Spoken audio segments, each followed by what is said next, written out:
Every day here at Busch Gardens, we're getting one step closer to unleashing our biggest thrill ride ever.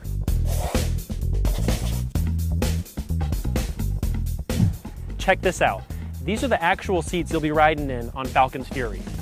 These seats are in 8 groups of 4 for a total of 32 seats. Each seat will give riders a different view of Busch Gardens. On a clear day, maybe even Miami, Atlanta, or our gorgeous beaches.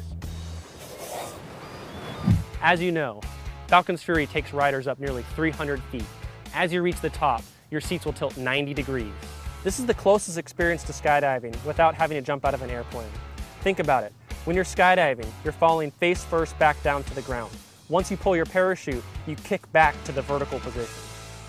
As if the idea of being face down wasn't enough to twist your stomach into knots, we've developed a random hold at the top of the ride before your big drop. That means we'll hold you anywhere between 1 to 5 seconds. I told you, this ride is going to be legendary. So in our last webisode, we told you we'd be going vertical. And man, did we go vertical. Let's go check out the site. Our crews worked around the clock to install these 9 tube segments. Over 6,000 bolts were used to assemble what will soon be known as North America's tallest freestanding drop tower. Then it was time to install the most important piece, the machine house. It's wicked heavy at 107 tons. It houses 4 enormous electrical motors. Together these motors equal 1,000 horsepower. Every time I see guests walk by this massive structure, I hear them say, "How do you build something that tall?" Well, Mark, how do you do it? Very carefully. Visitors to Busch Gardens can see how tall this structure is, but what they can't see is how deep into the ground we go or all the cool stuff inside.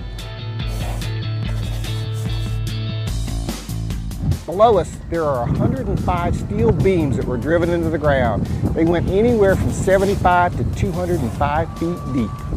Now let's take a look inside to this epic ride to see what else needs to be done before it's ready for its first drop. This is the manway. Our crews climb through this structure, then climb the ladder 365 steps to get to the top. The whole trip takes about 35 minutes. Remember, that's 335 feet straight up. These are the power cables. Each is a continuous cable that runs all the way to the top. That's 18,000 pounds of cable. This cable has the 3 braided wire strands that will power the 4 AC motors that will move the ride vehicle. With all of these installations and the upcoming safety testing, we still have plenty of work to do.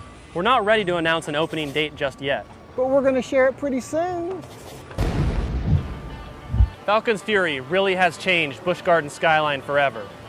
I built some pretty cool rides over my years at Busch Gardens, but none as tall and terrifying as this one.